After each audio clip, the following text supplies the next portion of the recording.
ऐतिहासिक जीत का ऐलान कर दिया है।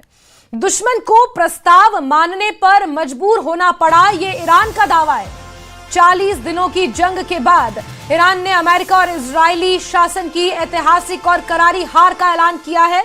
ईरान ने यह बताया कि वॉशिंगटन को 10 सूत्रीय ईरानी प्रस्ताव मानने पर मजबूर होना पड़ा, जिसमें स्थायी संघर्ष विराम, सभी प्रतिबंधों को हटाना और इस क्षेत्र से अमेरिकी लड़ाकू सेनाओं की वापसी शामिल है।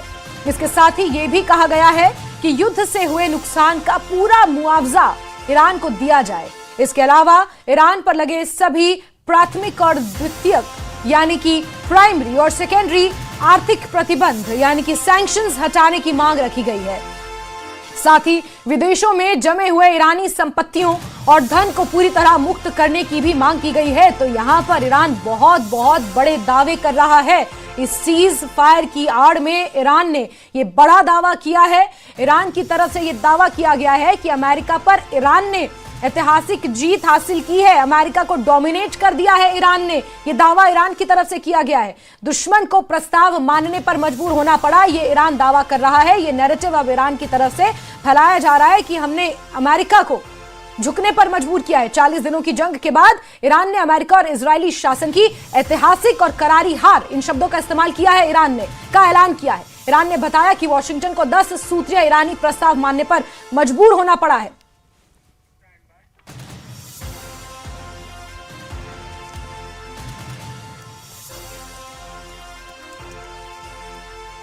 और सीधे रुख करेंगे मौलाना असलम रिजवी साहब का।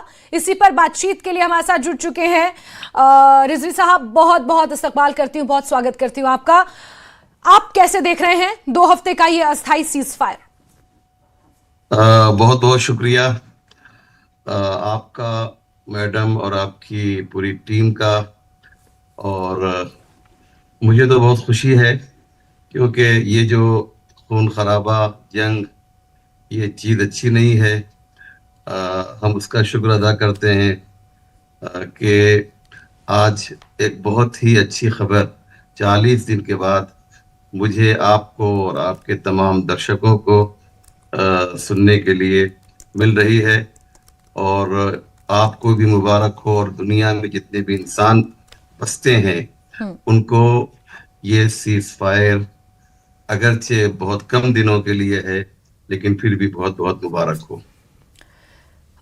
रिजवी साहब, जो शर्तों की अगर हम बात करें, यूएस ने 15 सूत्रीय मांगे रखी थी, एक तरह से शर्तें रखी थी। ईरान ने 10 सूत्रीय शर्तें रखी थी। आप इन शर्तों को कैसे देखते हैं और कितनी कंटेंशन, यानी कि इन दोनों शर्तों के बीच कितना डिफरेंस है?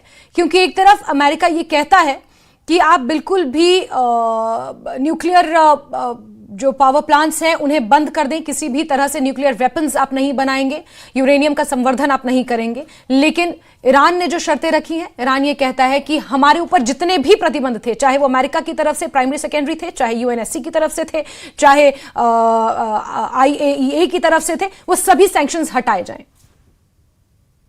देखिए, सबसे बड़ी बात तो यह है कि ये जो जंगबंदी हुई है वो 15 शर्तों को सामने रख के नहीं हुई है।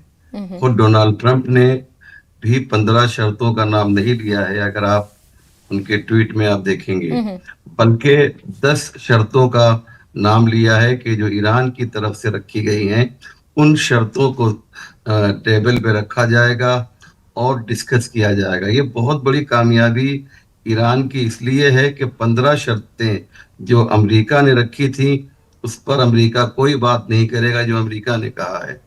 10 शर्तें जो ईरान ने रखी हैं उस पर बात की जाएंगी। मेरा जाती नजरिया ये है कि इन 10 में से अगर 5 शर्तें भी अमेरिका ने कबूल कर ली तो ये ईरान की बहुत बड़ी जीत होगी। इसीलिए पूरे ईरान में, मैं अभी थोड़ी देर पहले वहाँ के चैनल देख रहा था, पूरे ईरान में इस वक्त लोग सड़कों पे निकले हुए हैं और जश्न मना रहे हैं।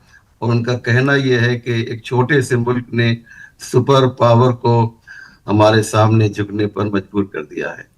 बिल्कुल। तो क्या रिजवी साहब हम ये समझें जो दावा ईरान कर रहा है कि हमने अमेरिका को झुकने पर मजबूर कर दिया, जिस ऐतिहासिक जीत का जिक्र ईरान कर रहा है और ऐतिहासिक और करारी हार हमने दुश्मन को दी है, ये इस तरह के जो दावे ईरान की तरफ से किए जा रहे हैं, क्या उन्हें मान लिया जाए आधिकारिक तौर पर? देखिए, कोई भी कामयाबी, कोई भी जीत वो ऑब्जेक्टिव की होती है। आपने क्या सोचा था और आपने क्या किया, ये इम्पोर्टेंट है। अमेरिका का जो पॉलिटिकल ऑब्जेक्टिव था वो ये था कि ईरान की जो हुकूमत है उसको चेंज किया जाए, या जो मिलिट्री ऑब्जेक्टिव था वो ये था कि ईरान को जो है ख़त्म कर दिया जाए और उसकी जो ताकत है वो ख़त्म कर दी जाए। लेकिन कल रात तक आपने देखा कि ईरान ने बैलिस्टिक मिसाइल से इजराइल पर हमला किया। तो इसका मतलब यह है कि पॉलिटिकली भी अमेरिका अपनी बातों को नहीं मनवा सका, यानी रिजीम चेंज नहीं हुई। और मिलिट्री लेवल पे भी देखा जाए तो ईरान के पास ताकत में कोई कमी नहीं आई है। कल रात तक ईरान हमला कर रहा था। तो अगर आप सिर्फ इन दो बातों को आप रखिए, बाकी बातों को छोड़ भी दीजिए, तो ईरान को जश्न मनाने का मेरे हिसाब से पूरा पूरा हक हासिल है। बिल्कुल। रिजवी साहब, स्ट्रेट ऑफ हॉर्मूज को लेकर आपका क्या ख्याल है? क्योंकि एक तो रिजीम चेंज था और दूसरा अमेरिका का जो पॉइंट था वो स्ट्रेट ऑफ हॉर्मूज को लेकर था, और अभी भी स्ट्रेट ऑफ हॉर्मूज एक महत्वपूर्ण पॉइंट है इस सीज फायर में। लेकिन अब्बास अरागची का ये कहना कि स्ट्रेट ऑफ हॉर्मूज अभी भी ईरानी सेना के कब्जे में ही रहेगा और उन्हीं के साथ कोऑर्डिनेशन के साथ आपको आगे चलना होगा, इसे आप कैसे देखते हैं? बहुत अच्छा सवाल है आपका मैडम। देखिए, स्ट्रेट ऑफ हॉर्मूज जो है वो डोनाल्ड ट्रंप के लिए ट्रंप कार्ड साबित नहीं हुआ है, बल्कि वो ईरान के लिए ट्रंप कार्ड साबित हुआ है। और हमने देखा कि अमेरिका को मजबूर करने में कई रीजंस हैं, कई सबब हैं। उनमें जो सबसे अहम सबब है वो स्ट्रेट ऑफ हुर्मुज। स्ट्रेट ऑफ हुर्मुज को मैं आपको बताऊं कि फारसी में तंगे हुर्मुज कहा जाता है। एक बड़ी अच्छी बात है आपके दर्शकों के लिए कि उर्दू में आप नाए हुर्मुज कहते हैं, फारसी में तंगे हुर्मुज कहा जाता है और इंग्लिश में स्ट्रेट ऑफ हुर्मुज कहा जाता है। तंगे हुर्मुज फारसी में कहते हैं, यानी यूं मैं कह सकता हूं कि स्ट्रेट ऑफ हुर्मुज ने अमेरिका का जीना वहां पर तंग कर दिया गया था। 7 दिन तक कंटिन्यू अमेरिका की फौज ने ईरान से जंग लड़ी है और बहुत लॉस हुआ है वहां पर अमेरिका का और ईरान का, दोनों का हुआ है। लेकिन जब 7वां दिन आया तो काफी अमेरिकन फौजी मारे गए, जिसे अभी छिपाया गया है। तो उसके दूसरे दिन डोनाल्ड ट्रंप को यह कहना पड़ा कि हमसे अब हुर्मुज आजाद नहीं होगा, आप लोग आइए। यूरोप वालों से कहा, कई मुल्कों का। बिल्कुल बिल्कुल रिजवी साहब, बहुत सारे पॉइंट्स थे, माफी के साथ आपको यहाँ पर रोक रही हूँ। बहुत सारे पॉइंट्स थे जिसको लेकर अलग अलग बयान आए हैं। मैं आपके पास आऊंगी रिजवी साहब, लेकिन एक बड़ी खबर इस वक्त ये मिल रही है कि सीज फायर के बाद अमेरिका ईरान में सीधी बातचीत संभव है। इस्लामाबाद में दोनों पक्षों में सीधी बातचीत हो सकती है। शुक्रवार से यानी कि जुम्मे के दिन से यह बातचीत शुरू होगी। 15 दिनों के अंदर इस बातचीत को क्लोज किए जाने की संभावना है, ये ईरान की तरफ से कहा जा रहा है। बैठक में उपराष्ट्रपति जेडी वेंस शामिल हो सकते हैं, स्टीव विटकॉफ, जेरेड कुशनर भी इसमें शामिल हो सकते हैं अमेरिका की तरफ से।